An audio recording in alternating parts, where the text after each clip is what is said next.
Hrozne veľa chalanov tvrdí, že sme ich oslovili alebo že sme im dali nejaké obrovské neprekonateľné finančné ponuky. Veľakrát, keď niekto tvrdí, že bol oslovený ako ženích do ruže, tak jednoducho to tak nie je. Není to iba tak, že náhodne si sadne porota a vybere proste 18 báb, ktoré sa im páčia. Naozaj akože je to alchymia, je to proces. Aj tá televízna tvorba a produkcia je niečo, čo sa reálne študuje na vysokej škole. Nie je to niečo, že hoci kto si tam môže sadnúť a vybrať. Niekedy naozaj sa aj my sekneme a dopadne to s tou babou úplne inak. Že napríklad si o niekom predstavujeme, že aha, tak táto sa napríklad tomu ženichovi bude strašne páčiť a dostane sa za nás do finálovej trojky a on ju potom vyhodí proste v 3. alebo 4. epizóde. Ďalšia časť podcastu In Media Res bude o reality show. Moje meno je Miroslav Kapec a dnes sa budem rozprávať s Natáliou Harel, ktorá je šéf-producentkou reality a entertainment tvorby v Markíze. Natália, vitaj. Ahoj, ďakujem za pozvanie. No a dnes sa budeme prioritne teda najviac rozprávať o Ruži. A ja začínam tak rád, že In Media Res, finále poslednej série sa už skončilo pred viac ako mesiacom. Vybrali ste už nového ženícha? Nového ženicha sme ešte nevybrali. Ako si povedala, tak iba teraz to skončilo, tá posledná séria a tým potrebuje trošičku si aj oddychnúť, trošičku sa zrelaxovať. Kedy zvykne byť možno také jasné už, že kto je tým ženichom pre vás, lebo však pre verejnosť je to samozrejme z tých taktických dôvodov až vtedy, keď vlastne všetky tie ružičky odídu alebo do tej lokácie, nemusíme povedať, že na tú Srí Lanku. Tak kedy je možno taký ten čas, že kedy sa to už uzatvára, že už je vlastne jasné, že kto bude tým ženichom? Ono sa to z roka na rok líši, ale tak, aby som tak všeobecne odpovedala, tak je to, býva to na jeseň. Predtým, ako my ideme na Srí Lanku, my chodievame teda točiť väčšinou január, február, teda posledné 3 sezóny Rúža 2, 3, 4 sa točili v mesiacoch január, február a vlastne na jeseň predchádzajúceho roka už vieme, že kto bude ženích. Ale mesiace, nepoviem ti, že presne 15. októbra, lebo líši sa to naozaj, ale je to v tých jesenných mesiacoch. No, vždy potom aj po odvysielaní takej tej novej sezóny sa na Instagrame často stretnem s takými videami rôznych mužov, ktorí hovoria, že mňa volali do Rúže pre nevestu, ale odmietol som. Tak ako to teda je, že ženicha hľada ten produkčný tím a ružičky chodia na castingy, alebo ako to funguje? Áno, rozmohol sa tady takový nešvár, ako to bolo v Peliškách, že teraz akože hrozne veľa chalanov tvrdí, že sme ich oslovili, alebo že sme im dali nejaké obrovské neprekonateľné finančné ponuky, že dostali najviac ponúknuté, ale oni sa rozhodli do toho neísť. Hej. My na to nereagujeme, lebo máme takú policy momentálne, ale veľakrát to ani nie je pravda. To znamená, že veľakrát, keď niekto tvrdí, že bol oslovený ako ženích do ruže, tak jednoducho to tak nie je. Hej. Tak to by som chcela ako prvé tak akože podotknúť. A čo sa týka výberu ženicha, tak na tom vlastne pracuje naše castingové oddelenie, naša castingová riaditeľka Barborka Kočanová s jej tímom.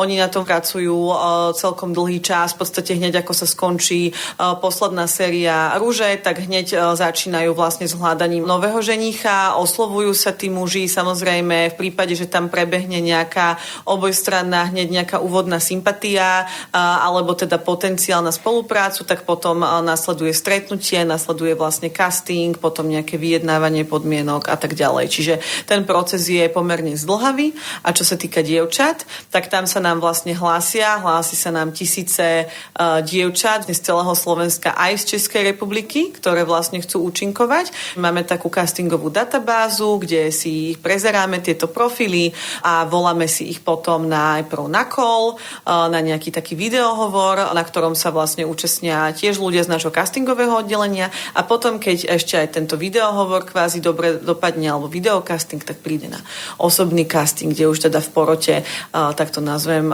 sedí aj kreatívna producentka, výkonná producentka, ja, je tam náš dramaturg a spolu nejakým spôsobom sa rozhodujeme, že kto postupí potom do toho ďalšieho kola. Ale dievčatá sa dohľadávajú aj napriamo. To znamená, že nemáme vybraté iba tie, ktoré sa prihlasia, ale zároveň náš castingový tím hľada dievčatá, napríklad vidia nejakú zaujímavú kočku na ulici alebo niekde v nejakom klube a oslovia ju, že či by nechcela prísť na casting do Rúže. A rovnako aj na sociálnych sieťach sa to stáva. A vedeli by sme možno povedať, že kto bol v minulosti takto oslovený? Fúha, akože myslím si, že bola takto oslovená, pokiaľ sa nemýlim, Stanka Lučková, ktorá vlastne vyhrala druhú sériu a napríklad tohtoročnú víťazku Sabinu nám odporúčila jedna z našich maskeriek Maggie Podhorná, takže ona vlastne, to bola jej nejaká známa alebo kamarátka a ona vlastne nám na ňu dala tip, že mohli by sme ju akože osloviť, ale nebolo to tak, že by sa Sabina sama od seba prihlásila do rúža. Keď si hovorila vlastne o tom ženíchovi, že ho teda hľadá možno ten produkčný tím a oslovuje, tak aký by mal byť? Že čo je to, čo vlastne možno ten producent alebo ten človek, ktorý vyhľadáva toho ženícha, zvažuje, hej, že ako by mal vyzerať vlastne taký ženích. Tak je tam viacero faktorov, keď sa bavíme o tej fyzickej stránke, tak samozrejme mal by byť taký, že atraktívny na prvú, hej, mal by mať proste akože peknú tvár, mal by mať akože kvázi dobrú postavu, hej, že mal by to byť taký typ človeka, typ chlapa, za ktorým sa jednoducho tie ženy na ulici otočia. Myslím si, že každý jeden z našich ženichov taký bol, takže určite ten vizuál je ako keby podstatný a potom, čo sa týka tých povahových črt, tak tam každý jeden z tých našich bachelorov bol doteraz úplne, že iná osobnosť, ale každý bol nejakým spôsobom unikátny, v niečom iný, v niečom vynikal, hej, takže Adrian bol teraz napríklad, že vynikajúci biznismen, taký striktný, hej, ktorý proste bol extrémne ambiciózny. Predtým Rasťo z Varčí bol zase športovec, hej, telom aj duchom, taký dobrosrdečný, zase Rádko predtým mal ten príbeh, že sa sám vypracoval, že chlapec z Banskej Bystrice vlastne žije v Osle a má tam úspešný biznis, čiže každý z nich bol nejakým spôsobom niečím výnimočný. To znamená, že nemal by to byť iba taký, povieme, že úplne obyčajný chlapec z Tindra, tak to by som to nazvala, ale mal by mať proste nejaký ten it faktor v sebe. Je možno náročnejšie nájsť dobrého ženícha alebo namixovať výber tých ružičiek? No, to je dobrá otázka. Ja si myslím, že obe je veľmi ťažké a dobre si to pomenoval, že naozaj namixovať, že ten typologický mix tých dievčat je extrémne dôležitý, lebo ty musíš dať dokopy približne 18 až 20 dievčat tak, aby to nejako fungovalo. Čiže potrebuješ ich mnohonásobne viac, ženicha potrebuješ iba jedného, ale zase na tom bachelorovi stojí celá tá sezóna. Čiže on je tiež extrémne. Čiže jedno nejde bez druhého. Takto by som to nejako povedala. Ak sa sekneš pri ženíchovi, tak je to vlastne prúser na celú sezónu potom. Áno, je to tak, no. Keď vyberáte potom tú finálnu zostavu dievčat, tak pozeráte sa len na to, aby bola každá sama o sebe nejaká zaujímavá alebo špecifická, alebo už pri castingu aj premýšľate nad tým, že aby tvorili práve tú takú rôznorodú skupinu tých osobností. Určite sa pozeráme na to, aby tvorili tú rôznorodú skupinu osobností, lebo keby všetky boli rovnaké, tak by to bola nuda. Hej, nebavilo by to ani ich, ani nás. No ale predstav si teraz, že mala by si tam 6 takých lauier, hej, ktoré boli tento rok, tak to by mohlo byť zaujímavé.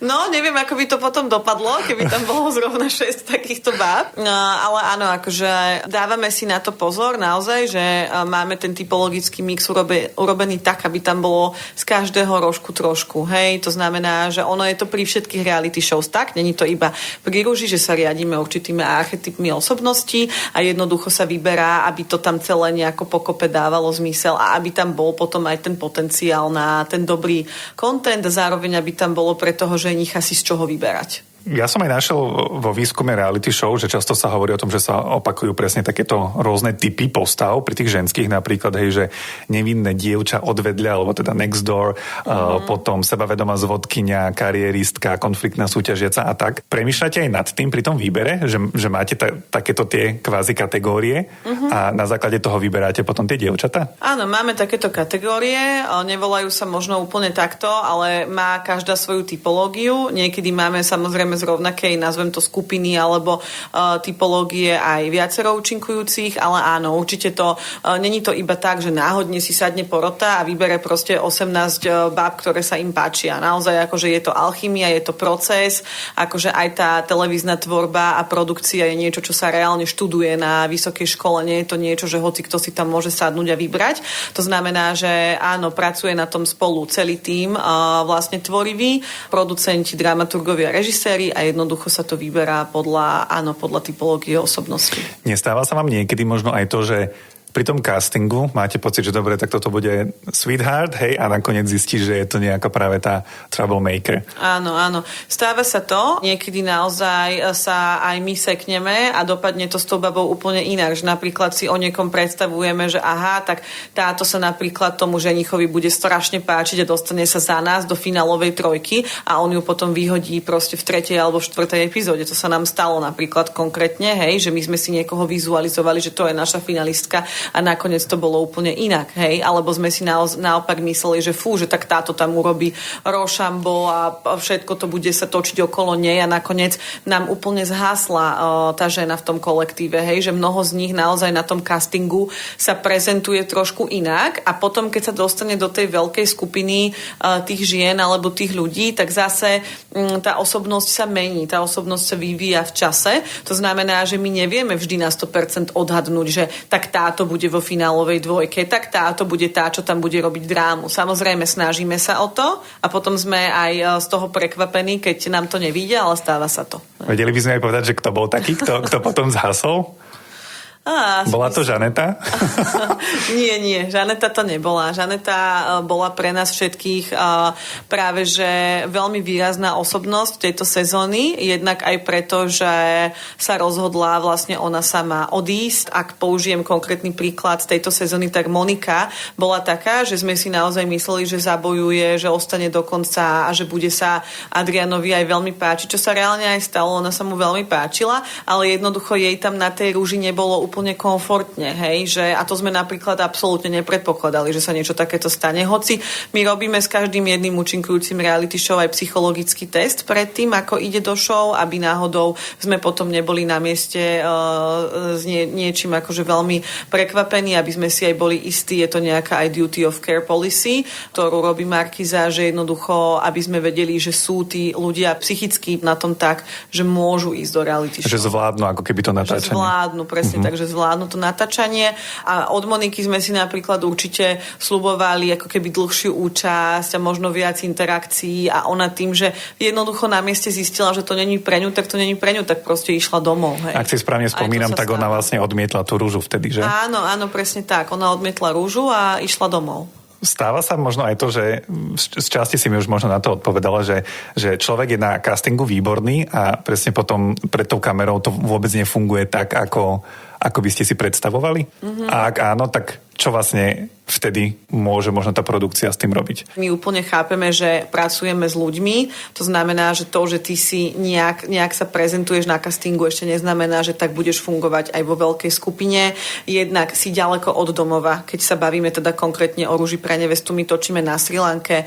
Je to veľmi exotické prostredie, je tam veľmi vlhko, je tam veľmi teplo. Zrazu ty nie si v tej komfortnej svojej zóne, hej. Zrazu ty nemáš ten telefón, hej. Nemôžeš napríklad scrollovať Instagram alebo TikTok, nemôžeš zavolať máme alebo najlepšej kamoške, keď je zle. Si tam proste zavretý v podstate bez toho telefónu, v tých iných podmienkach, v tej inej klíme.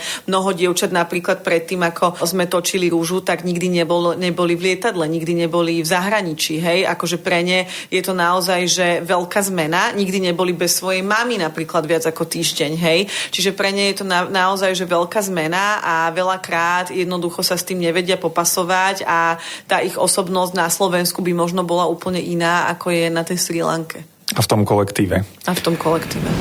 Už si spomínala, že teda hneď keď sa končí tá posledná sezóna, tak sa začína s tou prípravou na tú ďalšiu. Ako to reálne funguje? Že fakt, že keď sa odvysiela tá posledná časť, tak hneď si sa dáte k tomu stolu a hneď začínate riešiť tú novú časť, že kde bude, aká bude lokácia, kto bude nový ženích a tak ďalej? Keď sa odvysiela posledná časť, tak najprv máme žúrku. To je dôležité.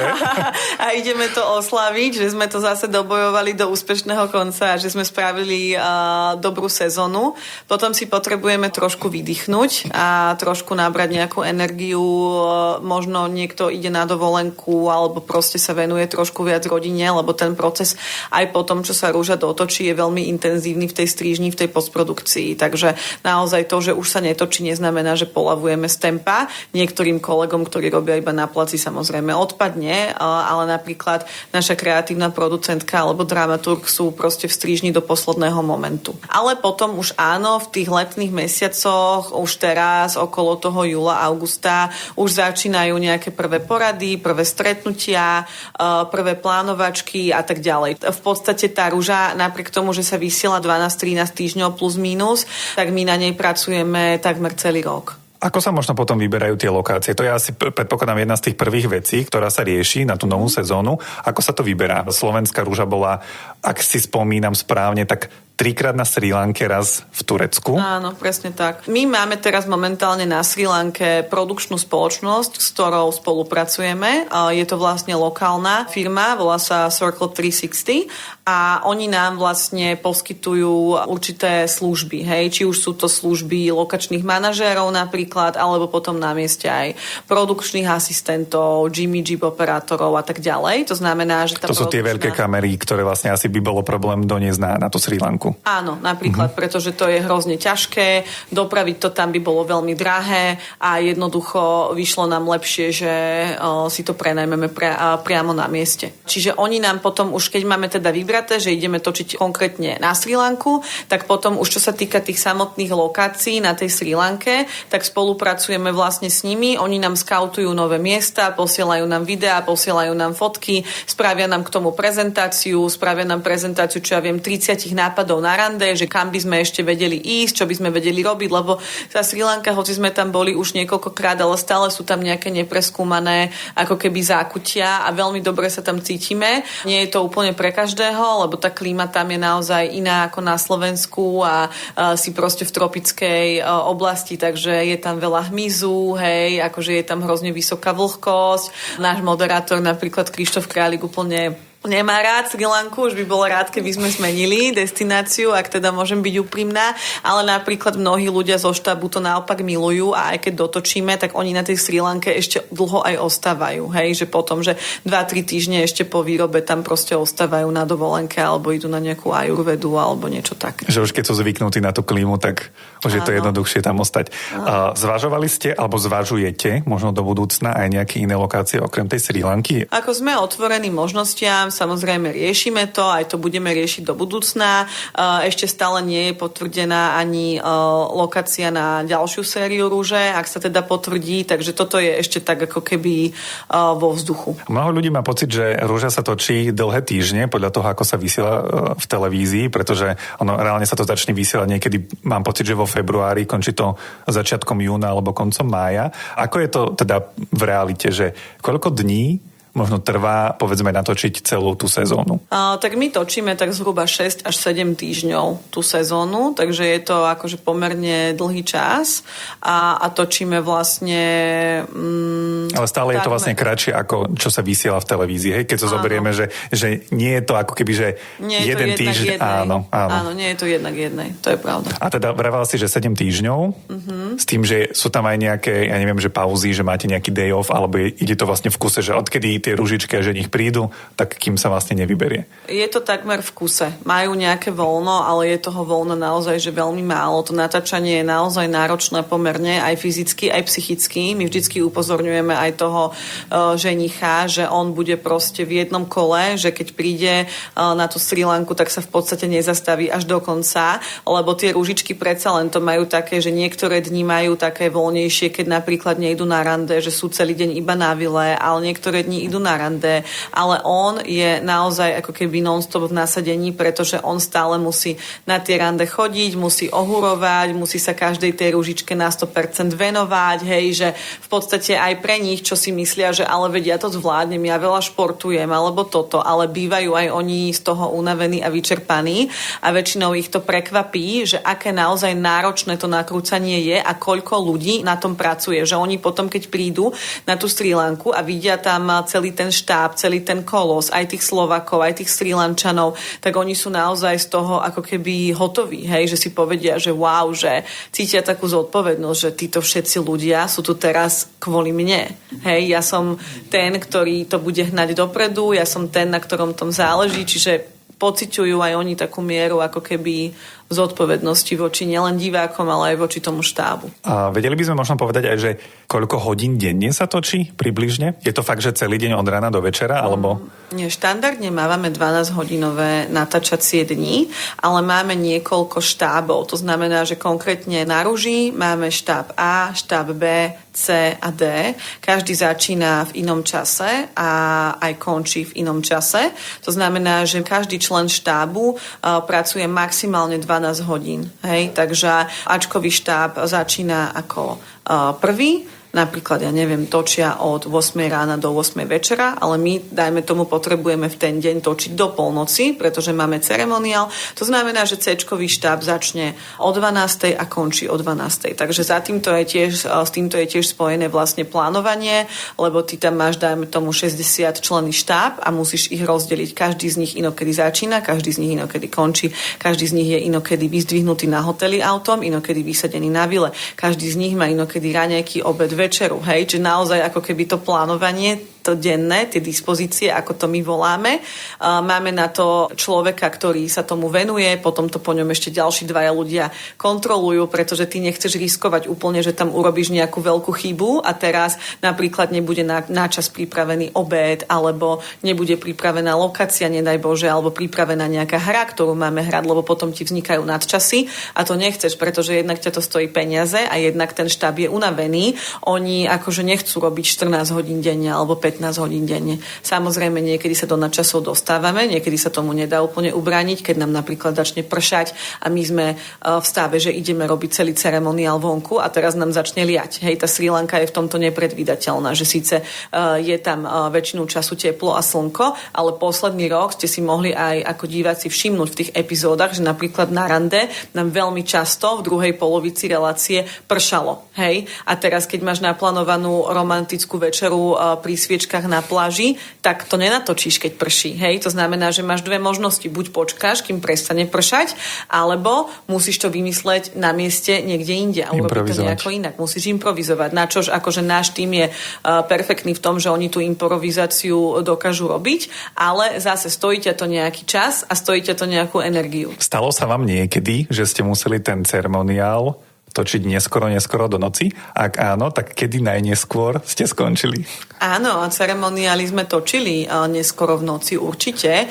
Hlavne, čo sa týka napríklad prvej epizódy, alebo v tento rok myslím, že bol už ceremoniál v druhej epizóde, pretože sme vlastne pridali, že nemáme 12 epizód, ale máme ich 24 takých tých hlavných epizód, tak tam sa kľudne ceremoniál môže odohrávať aj o 3. alebo o 4. ráno, ale musíš zase skončiť pred 6, pretože o 6 ti na Srí Lanke začne svítať. To znamená, že ty si nejakým spôsobom limitovaný, hej?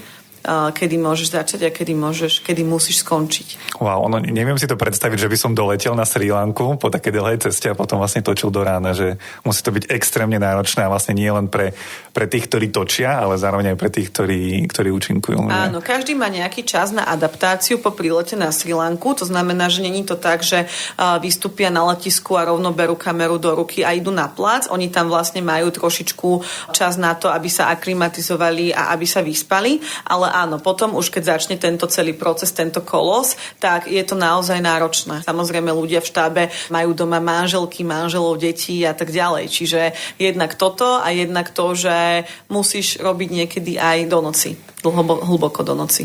Mám tu ešte jednu otázku, ktorú asi mi povie, že žiadny taký čas tam nie je, ale teda predsa ju položím, že čo sa deje teda mimo natáčania? Či je tam nejaký voľný čas a prípadne čo robí ženích? Vo voľnom čase?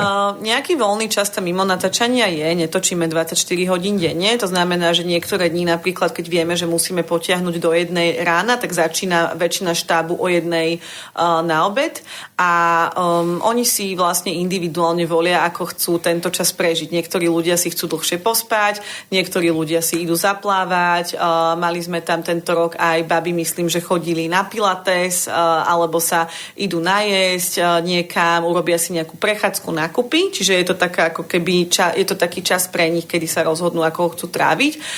Čo robí vo voľnom čase ženích? Ženích väčšinou chodí do fitka, teda každý rok, každý jeden ženích chodí takmer každý deň, pokiaľ môže. Žiaden rest day, hej?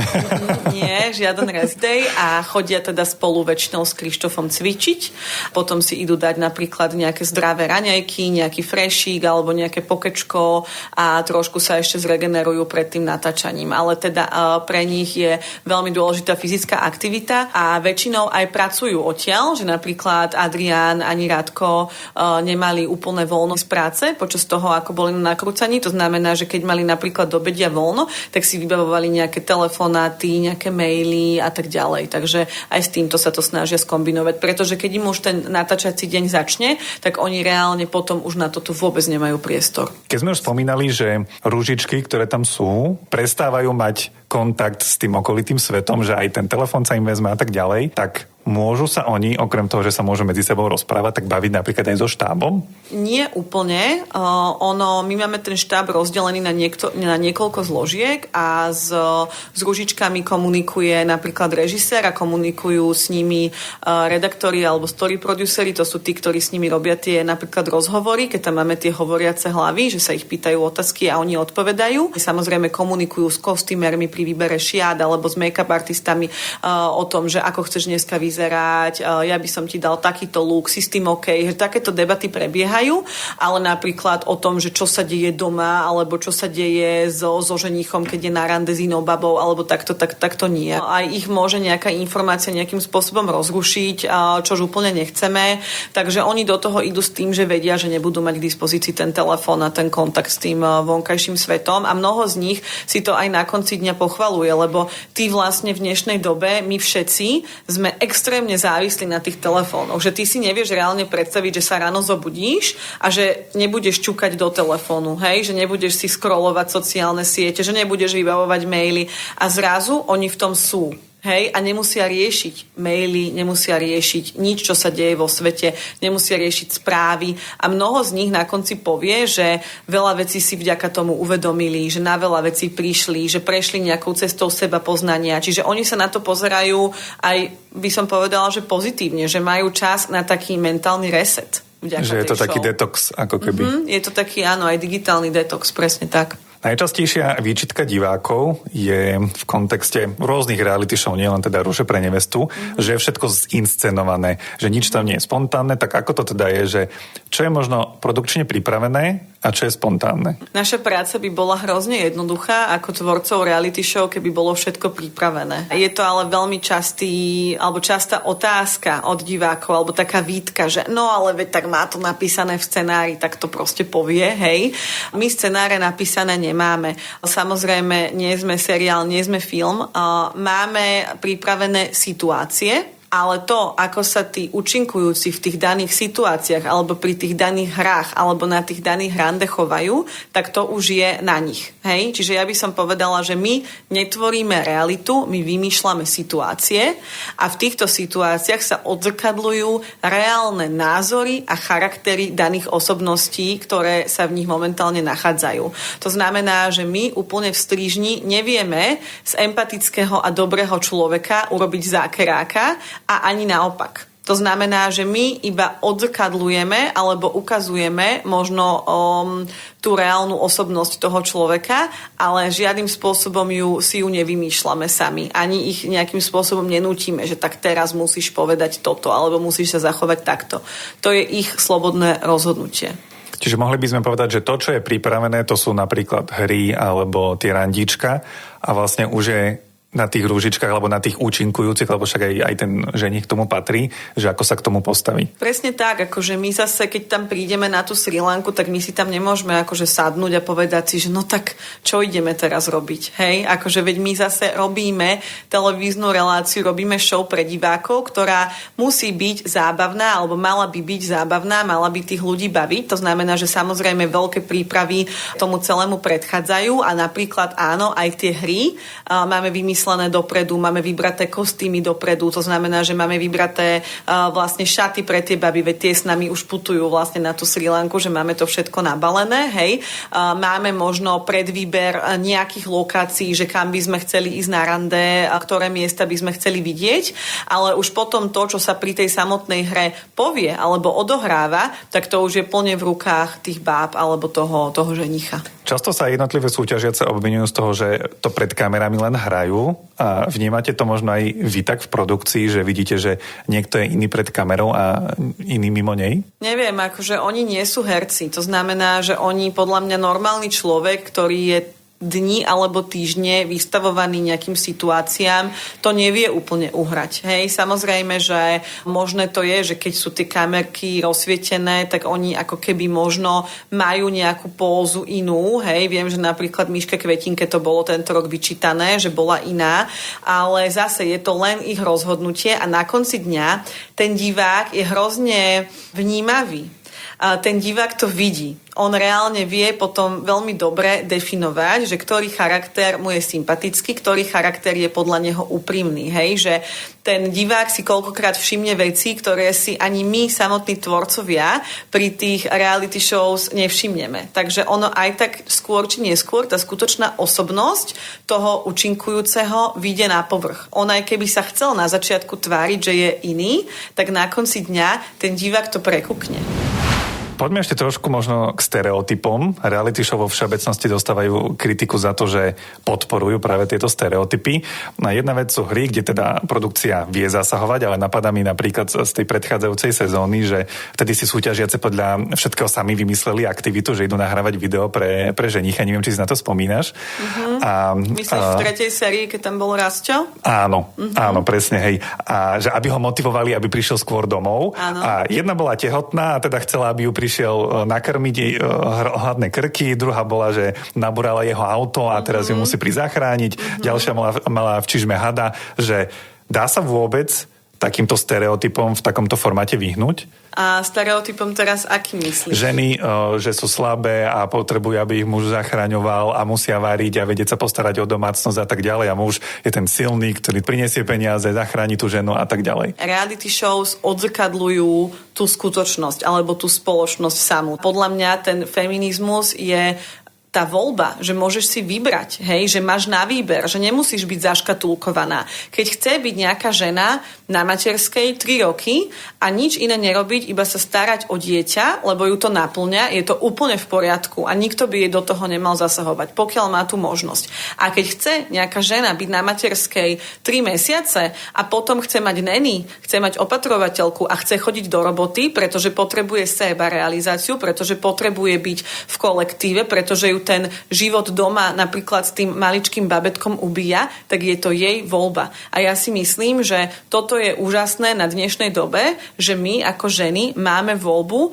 ako chceme žiť. A keď niekto chce žiť tak, že bude toho muža čakať doma s otvorenou náručou v sexy prádielku, tak nech ho čaká. Je to v konečnom dôsledku na nej. Vieš? Alebo s tým hadom v tej čižme. Alebo aj s tým hadom v tej čižme. Akože je to naozaj, že absolútne v rukách tých žien. Ale ja musím povedať, že z mojej skúsenosti s castingov veľa žien, alebo takých aj mladých, aj čo majú, ja neviem, okolo 20, ale aj okolo 30, keď nám na tie castingy chodia, tak povedia, že oni chcú byť tie, ktoré budú doma a o ktoré sa ten muž bude starať. Že oni chcú, aby ten muž bol ten živiteľ rodiny, aby on bol ten, ktorý bude hlavou tej domácnosti a on sa o ňu staral. Hej, že naozaj stále ešte v dnešnej dobe je toto preferencia mnohých žien a je to úplne v poriadku. Ako náhle žena má na výber, ja si myslím, že je to úplne OK. Horšie je, keď niečo tej žene vnúcujeme. Že malo by to byť tak, alebo malo by to byť onak. Nie je možno búranie tých stereotypov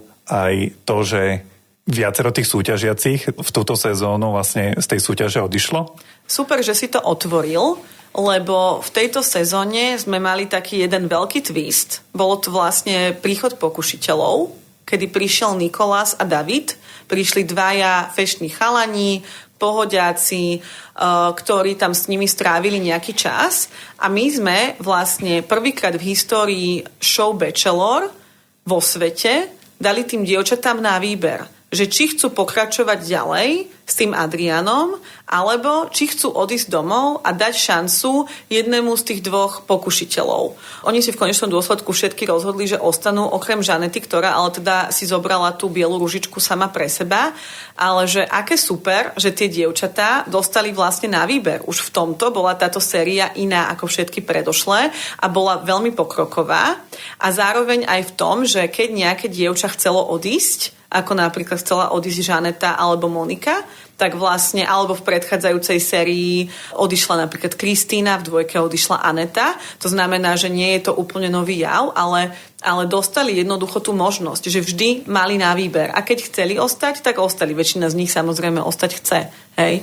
Ale už len to, že dostali na výber a tento rok dostali ešte aj dvoch fešakov, z ktorých si mohli vyberať, tak je to podľa mňa super, že aj v tomto, v tejto našej slovenskej verzii, ktorá pracuje s nižšími budžetmi a s oveľa menším tímom ako napríklad austrálska, americká alebo nemecká verzia, tak sme dokázali priniesť niečo neskutočne originálne do tejto našej 4. sezóny. Poďme sa ešte trošku porozprávať o tých iných formátoch, už keď si to načrtla, tých zahraničných, pretože v zahraničí fungujú aj formáty typu Gold, alebo teda, že si žena vyberá z mužov. Gold je zase tá verzia, kde sú súťažiaci v takom zrelom veku a dokonca sú aj verzie, kde si žena napríklad vyberala z mužov aj žien dokonca. Tak dočkáme sa niekedy niečo podobného možno aj na Slovensku? Ja by som bola veľmi rada, keby sme sa niečoho takéhoto dočkali aj na Slovensku do budúcna, ale sme ešte stále na začiatku, hej, že v Amerike sa myslím, že Bachelor robí od roku 2002, čož je akože viac ako 20 rokov. U nás sme začali 4 roky dozadu, takže ešte stále si myslím, že sme úplne nevyčerpali potenciál toho klasického bachelora, ale určite, keď príde ten moment, že budeme cítiť, že na to nastal hodný čas, tak nemyslím si, že sa tomu budeme brániť. Budeme sa snažiť počúvať našich divákov a dať im to, čo chcú. Momentálne si myslím, že nám ukazujú svojou priazňou a tým celým vibeom, ktorý je okolo rúže, pretože rúža už je naozaj taký kultúrny fenomén, hej, že ty si zober, že ty vieš ísť na reality show do kina. Akože to by si nikto z nás nikdy nepomyslel, že ľudia si budú kupovať lístky do kina na reality show. Hej, poslednú epizódu sme odvysielali dokonca v IMAXe. Že to je šialené, že my sa posúvame úplne že za hranice a preto ako keby tie hranice stále posúvame a do budúcna možno aj k týmto typom formátov, ako je Bachelorette alebo ako je Golden Bachelor. Mojou hostkou bola Natália Harel, ktorá je šéf-producentkou reality a entertainment tvorby v Markíze. Ďakujem za rozhovor. A ja ďakujem. Tento projekt vznikol vďaka podpore Európskej únie Next Generation EU prostredníctvom plánu obnovy a odolnosti v rámci projektu Šírenie informácií v kontexte postfaktuálnej doby.